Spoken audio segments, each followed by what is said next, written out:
Okay, I'm going to talk a little bit today about lean utility in healthcare and give some examples. My name is Todd Lehrfeld. I'm a urologist at Jersey Urology Group in New Jersey, and I thought this might be interesting for a number of our classmates. So the problem with healthcare, why would we want lean in healthcare? It's very different than a manufacturing plant, but there's analogs to everything in manufacturing. Healthcare costs are spiraling out of control. They cost over $2.5 trillion in 2009. It's estimated to be about 20% of the entire gross domestic product by the year 2020. Additionally, Medicare and Medicaid spending are increasing significantly. And it's just not sustainable from a cost perspective. The costs are just spiraling out of control every which way that you look at it. We also have various patient populations. So things are not standardized. Age and demographics are different. We have different groups of patients which have very different medical problems and very different expectations from each other. We have baby boomers, Gen Xers, millennials. We have men and women who each have different issues. And you can kind of think of this as analogous to Toyota's problem in the 1940s, 1950s. Basically they had multiple vehicles that they had to create, and they had to get some sort of system to do it. They could not compete with Ford, where every vehicle was the same. Just like in healthcare, there are many different products which we need to create in healthcare. There's also very poor availability and access, and you see this in the news every single day. And unfortunately, neither political party or any political party really has given us any sort of solution. Healthcare costs were number one, right from Consumer Reports. As you can see, this over here is the U.S. and since 1980, when we were a little bit closer to some of our other nations, the costs have increased, way ahead of inflation. And it's gotten way out of control compared to some of these other countries. The anger index. If you look at some of the things that we use, why would it cost $37.50 for a single Tylenol in the hospital? Um, why are there things like doctors owning MRIs and prescribing these tests? Why is there $1,000 for a single pill that treats hepatitis? We're just seeing, things are not standardized, and the costs are out of control, and the waste is just increasing exponentially. So massive waste. Um, One of the worst things that we're seeing because of this waste are medical errors. Medical errors are currently the third leading cause of death. Um, you have a much higher chance of dying in a hospital than you do on an airplane. And, I think one of the former secretaries of health actually stated that you would have to basically para jump off of a bridge with a shoddy parachute in order to have a higher chance of death than staying in a hospital. So staying in a hospital is a um, very dangerous activity. Um, 50 to 70% of everything that we do in healthcare is estimated to be waste.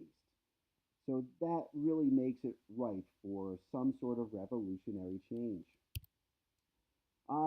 On top of that, we've had some seminal works out of the Institute of Medicine, or IOM. We had number one, To Err is Human, which was a 1999 report, which showed that 44 to 98,000 deaths um, in hospital are due to errors that could have been avoided. This leads to billions of dollars in costs, um, and there's over 2 billion adverse reactions to medications or other treatments alone.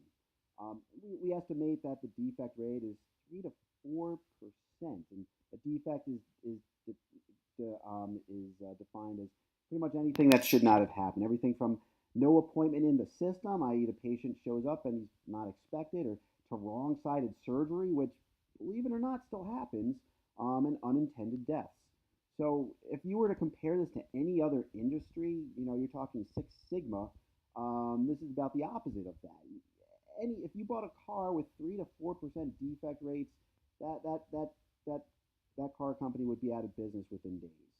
The second report was a follow-up in 2001, and essentially it shows crossing the quality chasm. Healthcare harms people too frequently and routinely fails to deliver its potential benefits. Indeed, between the healthcare that we have now and the healthcare that we could have lies not just a gap, but a chasm. Um, it shows that we can't make small changes. We cannot make just tiny little changes here or there. We need a revolutionary change in healthcare if we are going to right our wrongs. Furthermore, another example of some of the waste. Well, what does a nurse really do? Waste, unfortunately. It's not much better for any other provider. I would argue for doctors, being one myself, there's tons of waste. So after thousands of hours of observation on med surg floors, basically 33% of a nurse's time is, in the recent past has been with patients. The rest of it has been administration, and unfortunately 43% workarounds, trade-offs, quick fix problem solving, and this is certainly ripe for innovation. So one thing is, who is the customer? Well, obviously, in healthcare, it's the patients. Well, not so fast. The way hospitals and healthcare is designed, it's really not patient friendly. The hospitals and systems are built around everyone else. If you think about the Toyota production system, the factories, the entire system is built around the vehicles, the parts in the future parts of the system are the customers for the prior parts. The way hospitals are built, it's really built around the providers, the nurses, the people who work there. They're really not patient centric. We have waiting rooms, and we have patients go there literally to wait. Waiting brings absolutely no value to the experience. We also have things like rounds, where the doctors would famously go around the hospitals and facilities to see the patients, and the patients would wait for that to happen. So first and foremost, we as a culture, we're going to really need to revolutionize things and change the customer. It's not the doctors, it's not the providers, it's not the nurses, it's not the people who work there, it's certainly not the executives, which has become incredibly bloated over the last few decades.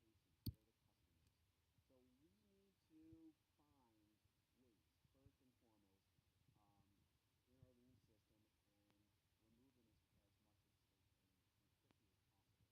as quickly as possible. There's an amusing video that I'll leave the link down here, but basically there's 8 different types of waste. So basically we have infusion, i.e. clarifying orders.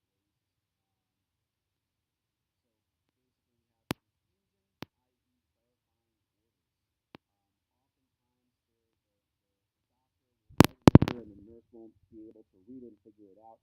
We have motion waste, which is a huge thing in hospitals. Nurses look for supplies, finding charts. A lot of time is wasted because of motion waste. Waiting. Patients wait for appointments. They wait for the emergency room. They wait for beds pretty much everywhere. Processing. Basically, redundant paperwork, insurance. Even my own practice is a victim of this. Um, Basically, every time a patient comes in, we need to ask for the insurance, we need to ask for ID. Part of this is governmental regulation, but there is a ton of waste, particularly in hospital systems. Inventory, too much waste, too little waste, wrong things, 10 different for example, there's no control over inventory. There might be 10 different types of trays to do the same sort of thing and no standardization. Defects, we see lots of medication errors, wrong site surgery, incorrect identification, and overproduction, basically. Repeat questions from different people, multiple forms. We have the patient fill out multiple forms. We have repeat questions from the same doctor will ask the same question, then they'll see a specialist and will ask the same question, and it's just an absolute enormous amounts of waste. Um, Manufacturing and healthcare. So it's important to realize, again, just like TPS, we make things in healthcare. In our case, it's hopefully fixing a patient. Everything done in healthcare is a combination of complex processes. Um, and for example, discharging a patient is a process. Going to surgery, the act of taking a patient to surgery, is a process. Transferring a patient throughout departments is a process. Doing laboratory tests is a process. Just giving a medication is a process. Each product can consist of multiple processes. Um, so it's important to realize that everything that we do in the medical world is a process, just like building a car. And that's kind of the fundamental of lean, which I'm going to get to. If these products fail, they kill. So these products, these processes, and products that they make up need to be performed in an efficient fashion, or people die, and they do regularly, unfortunately. This is Donald Berwick, the Institute for Healthcare Improvement founder. The only way we can rescue American healthcare is to improve it. We know what to do: better care, better health, lower cost. This is also known as the triple aim of the AHI, and it's what a lot of lean practitioners in healthcare, pretty much all of them, strive for. So, definition of lean in healthcare. So, a lot of repetition compared to what we've seen, but it's essentially the same thing. An organization's cultural commitment to applying the scientific method to designing, performing, and continuously improving the work delivered by teams of people, leading to measurably better value for patients and other stakeholders. It is not cut some waste and done. As we've seen time and time again, these companies that think they do lean, they try to make these changes. They do the changes, they do their Kaizen events. 2 weeks, 3 weeks, 2 years later, everything's back to the way it was. It's not just a one-time thing. It's changing a culture. It's continuous and constant, with the entity working towards impossible goals, and that's important to see. All the top lean healthcare companies, like Virginia Mason and Thedacare, they have impossible goals. They know this is a process that they will never solve, and that's what keeps them going. So continuous improvement is the basis of this, just like in any other industry. Deming's Plan, Do, Study, Act, the PDSA, and the scientific method. That's kind of the base, but again, we really need to focus in on the culture. Problem solving must be done by the front lines, not just the executives, and that's where a lot of companies fail. And by basically, you need the organization needs to become more innovative by putting its front lines in charge, and have power to do some of these continuous improvement exercises. And the way that a lot of companies, including Thedacare, and will do this is essentially, for example, if an appointment scheduling process has long lines, the front line employees, well, they'll have their daily huddle. They'll all get together and they'll track metrics. And the way that they do this is quite innovative, which I'll get to in a moment. By doing so on the front line, these employees are empowered. They're able to make rapid changes without bureaucracy. This allows wait times to decrease significantly. So basically, they put their frontline guys in charge of their everyday activities, and they can make changes very, very quickly. So the question is, does this lead to cookbook medicine, the PDSA? Well, on its own, it does, just like in every other industry. For example, when Thedacare was first looking into lean initiatives, they wanted to reduce the blood sugar levels in ICU patients. This is a big issue that we see. As it turns out, high sugar levels kill, and people in the ICU are very, very sick, and they need to receive medications and sometimes what's called total parental nutrition, replacing their nutrition through an IV line. And this can increase their sugar. Sugar levels have high mortality rates. So Dr. Toussaint, the CEO at the time, wanted to standardize a protocol to prevent this from happening. And he did, and it worked. The doctors did not like this because, doctors think that medicine is an art, and it is to an extent, but they did not appreciate PDSA. They did not appreciate standardization for a while at the time. And for a while it worked, but then the doctors forgot it a few months later and things went back to the way it was, as it does in every other company that tries lean initiatives but doesn't understand that it's a cultural revolution, not just PDSA. So Dr. Toussaint went back to the drawing board and worked on the culture. And one of the absolute biggest parts of hospital-based lean and healthcare lean, and probably lean in general, is the Gemba. You need to go look and see. See the situation with your own eyes. Immerse yourself in the situation. If you don't know the lay of the land, you won't be able to contribute a realistic fix. And it's very important, and Thedacare learned very early, that you don't go around and say, look at this. This is an inefficient process. Why don't you do this? You're an ivory tower executive. You're not going to understand the nuances. You can't. You need to teach or really question Socratically. You're not there to provide solutions. You're there to mentor. You're there to provide guidance. You're there to ask questions for the people at the front line to think about. So you offer essentially the 5 whys that you hear so much about. And that's really the key to the Gemba walk and really to healthcare, to healthcare improvements on the front lines in general. You ask the questions. It's their job to start thinking about solutions, and you can help coach them down the line.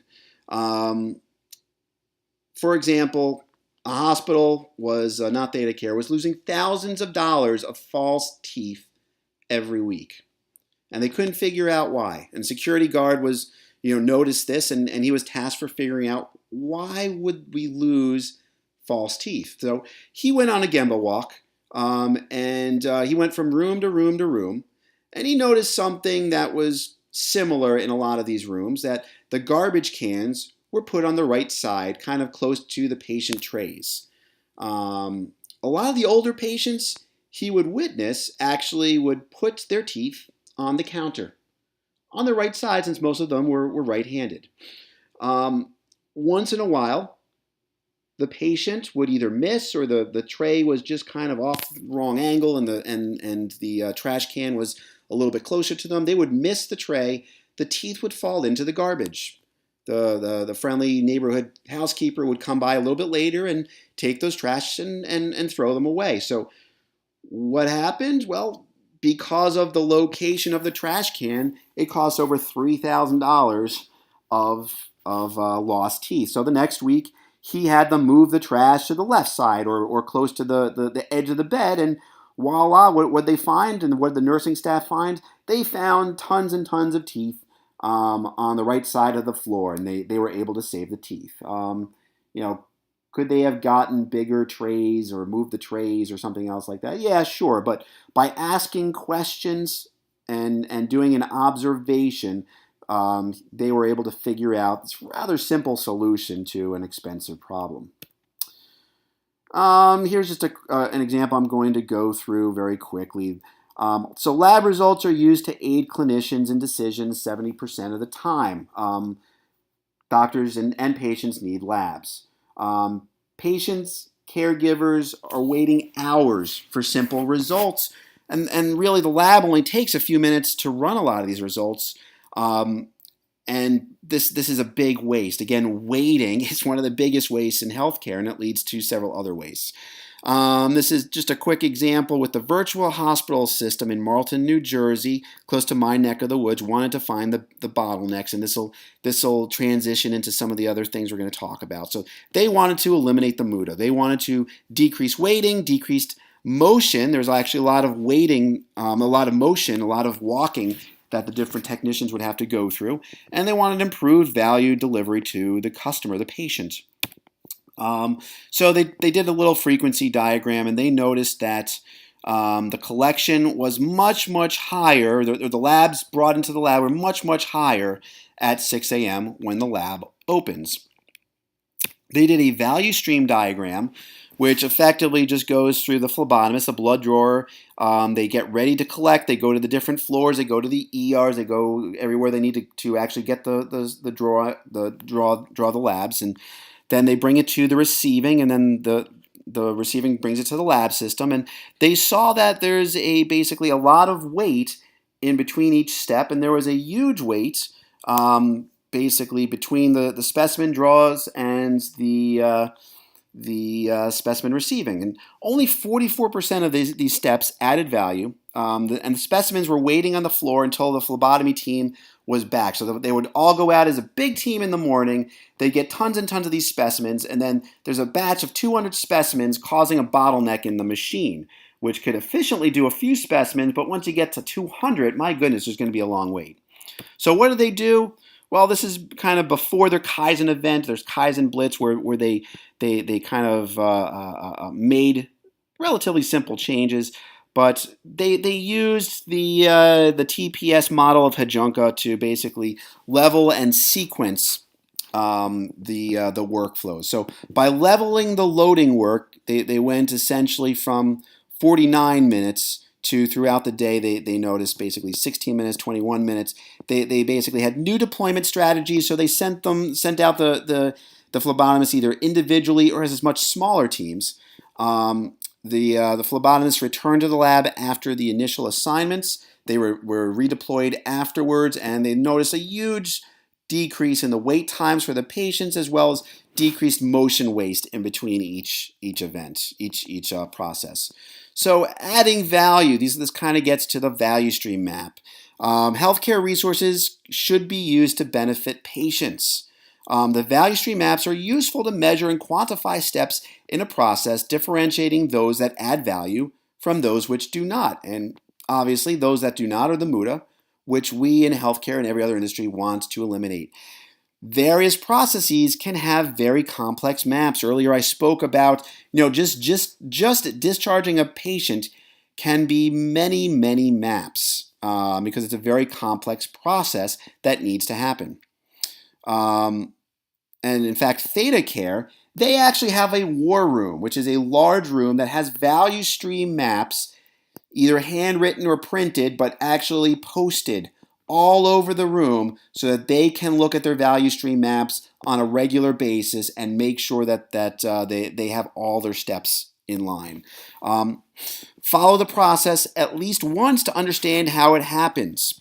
So you actually need to be able to follow the process, and really the people who do the frontline work, they need to look at the value stream maps, not the executives, because they know how it realistically is, and they need to be encouraged and empowered to be able to alter the maps to be a realistic representation of the work they actually do.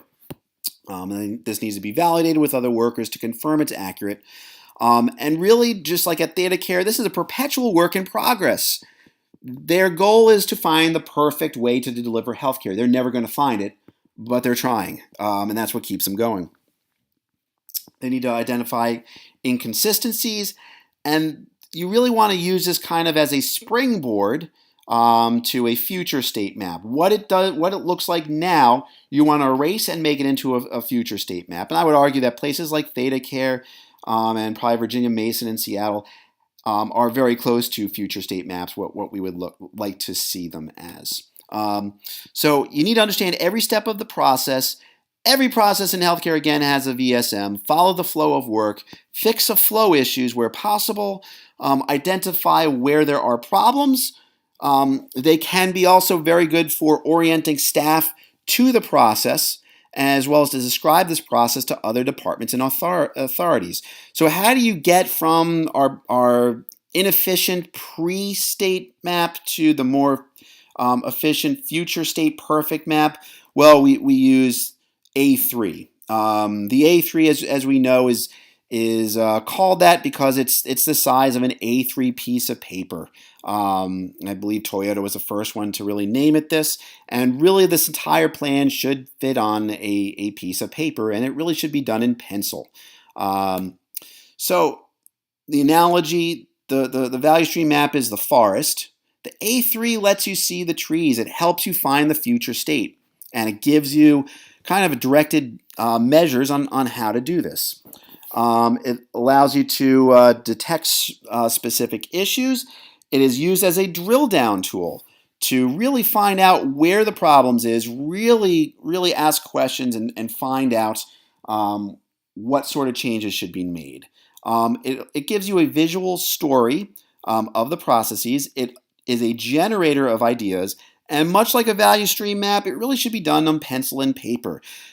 Just like Toyota really doesn't believe in using technology unless it really fits the customer, really the same thing is in healthcare. I could go on for hours as a informatician, as how bad some of these electronic systems that we're forced to use are, but the bottom line is the patient. You can't just get technology to work for the patient unless it actually can help and it can add value. And really, when it comes to the value stream maps and the A3s, you don't want to just put it on a computer. You want to put it on a paper. And the reason you want it on a paper and a pencil is because you're going to bring it to the different departments. If you just show them a computer, they're going to think that everything is written in stone. If you show them a value stream map or an A3, and they see that it's written in paper and pencil, they're going to be able to make suggestions. And it's the suggestions and the ideas from your frontline workers that are imperative to undergoing the lean transformation process and to improve healthcare. So the different pieces of the pie. You have the left side of the page and the right side of the page. So the left side, you're going to state the issue. You're going to go over the background. Why is this an issue? You're going to give current condition. You're going to draw a picture, and you're going to write out the bottlenecks, and then you're going to do your root cause analysis. So just jump ahead here. So for example, we have an issue which we see a lot of times in healthcare. Long patient to bed times causing patient distress. Background. In the emergency department, once a patient has been admitted as an inpatient, it takes an exceedingly long period of time before that patient arrives in his or her room. This adds distress, and again, this is a muda. Current condition. Well, you do your Gemba walk, and the executives do this, but really the frontline people need to do it, and your lean team, which really should consist of executives all the way down to janitors, need to do a lean walk and make a picture. So this is what you see in the ER. This is what you see on the floor. You admit the patient, and then someone in the floor is going to on the ER is going to say, what floors are viable? Which has available rooms? Is there a nurse available? And then someone in the housing supervisor is going to have a board, and they're going to basically say, what rooms are available across the hospital. And then over in the floor, the nurse is going to ask things like, is the bed board, a lot of hospitals have a bed board to kind of tell them where the rooms are. Is a bed board up to date? Which rooms are actually free? So you find the bottlenecks, and you put them in these little cartoony boxes. So it really shows that, it's like a Batman, blam, punch, blarf. It really shows, gives you some emphasis on what the problem is. Takes a long time to determine room availability. Patient has to wait for other room has to wait for after room is assigned for directives processing. So for example, patients actually have to fill out more paperwork after they're already admitted. Rooms are empty but waiting for cleanup. Nurse available on floor, but nurse availability on floor can cause significant wait times. These are each one of these emphasis boxes become your problem analysis, and you got to do root cause analysis on each one of them. And this is really where you do the 5 whys. Each one of these problems, you will start asking questions. For example, Problem. Patient has to wait even after the room assignment. Why? Well, that's an easy one. The advanced directives does not start until after the bed assignment. Patient has to wait even if a room is available. Well, why? The nurse is not on duty or not ready to receive patient. Well, why is the nurse not on duty? Why? Nurse can be on or near a break or be busy with another patient. Why? Particular problem near shift changeover, and anytime you go to a hospital or any doctor or anyone in the hospital you ever speak to, you don't want to call during change of shift. Usually between 6:45 and 7:45, that hour is a disaster because nurses aren't available. They're taking a report. You don't want to deal with change of shift. So particular problems near change of shift because it impacts a large number of nurses. So now we go to the right side. After the left side is perfect, you have your root cause analysis and you're happy with the way it looks, then you flip the page over, you go to the right side. And this is where you go to a target condition. You basically draw out the value stream map of what would be a perfect situation. You write down countermeasures in order to get there. You develop a implementation plan. You go through the cost benefits. You go through a test and a follow-up. So, for example, this is what it should look like. You admit the patient. Someone checks the availability. While they're waiting, they conduct the advanced directives and explain forms ahead of room assignment if necessary. The nurse then gets in the floor. They get an automatic request for bed cleaning, and the housekeeping staff will do that. Automatic registration via scanners of patient bed movement, give accurate availability data. That would be a perfect world, and that would greatly decrease in the wasted time muda. Countermeasures. Well, this is what they did some brainstorming sessions, or they asked the frontline people, use admins or volunteer resources to check bed availability on high-frequency basis and update bed board.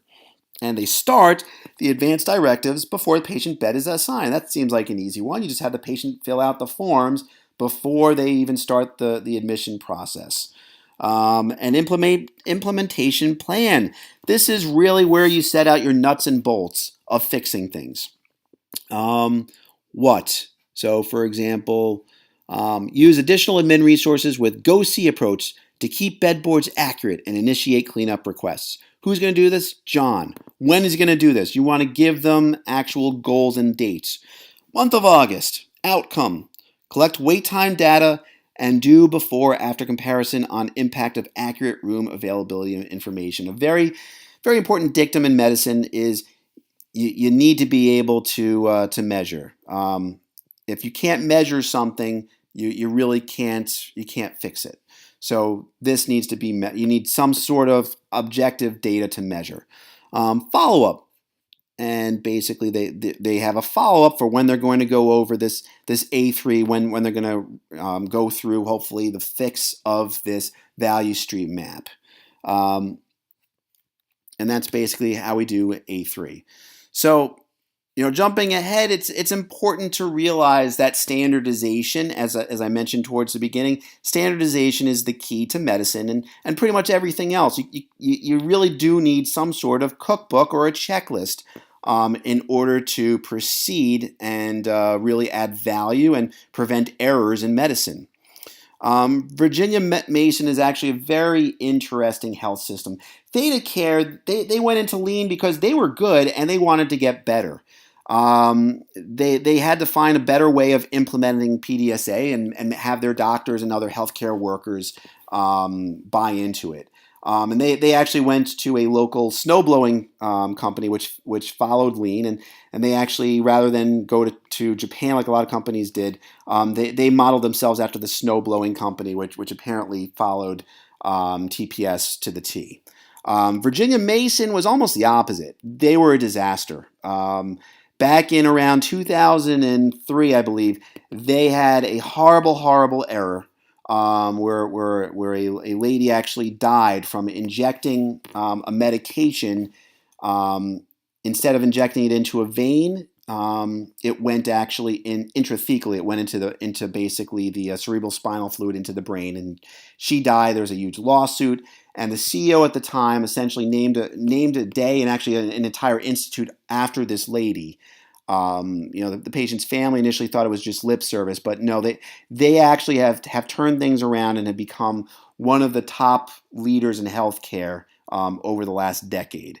So that's kind of an interesting side note. But Virginia Mason, they really believe in standardizing things. So, for example, doctors who do laparoscopy procedures, they went ahead and there was all different types of trays, and by having different types of equipment, you need different types of training for each one. You need different processing for each one. So the surgeons need to know how to use different things. The processors need to know different things. The nurses have different things. So they standardize this. This is one of the first things they did in the ORs. And they standardized pretty much everything. ERs, for example, there was an ER that had 10 different types of arterial trays, each one requiring a different process, each one located in a different part. So you had basically every single type of waste you could possibly think of in the emergency departments. And the nurses had to find the different trays depending on what the doctor wanted or what was available. Then they had to they had to find the right nurse who knew how to do that, use that specific setup, and it was a disaster. So a healthcare system standardized to one single tray. They were able to decrease the motion waste because they had everything standardized to this one tray that was located in the same place. They decreased the time. Every single waste was eliminated. But standardization is really the key to lean once the culture is in place. Leads to increased efficiency, decreased cost, less education, wasted time, better negotiation. Errors in healthcare. So I mentioned the disaster that they saw in the Virginia Mason, and again, you could do all the value stream maps and A3s that you want, but some things just have very simple solutions, and this is kind of a scary thing. This thing on the left is an IV. It goes into a vein. This thing over here in the middle, this I believe is an intrathecal catheter. It goes into the cerebrospinal fluid. These things over here, well, they are different gastric tubes. One of them can go into the stomach. One of them can go into the duodenum, different parts of the GI tract. This over here is an endotracheal tube. It goes into the trachea. It's an air pipe that anesthesiologists and other doctors use not infrequently. These are all different types of tubes, but as you can see, there's a problem here. They all have very similar sorts of connectors.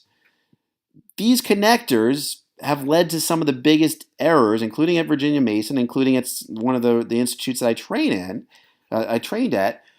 You can easily put one type of chemical in this one that was supposed to go in this one. And if you put, for example, tube feedings that's supposed to go to someone's gut into someone's vein or someone's brain or someone's lungs, you kill them. So these errors, they are never events. They should never happen. And fortunately, through Lean and through TPS and through other Lean initiatives, they've come up with different solutions, and very simple ones in healthcare are polka yolks. So, for example, there's different types of gases that need to go through different lines. Otherwise, again, you can kill people. So, changing some of the orientations of these tubes.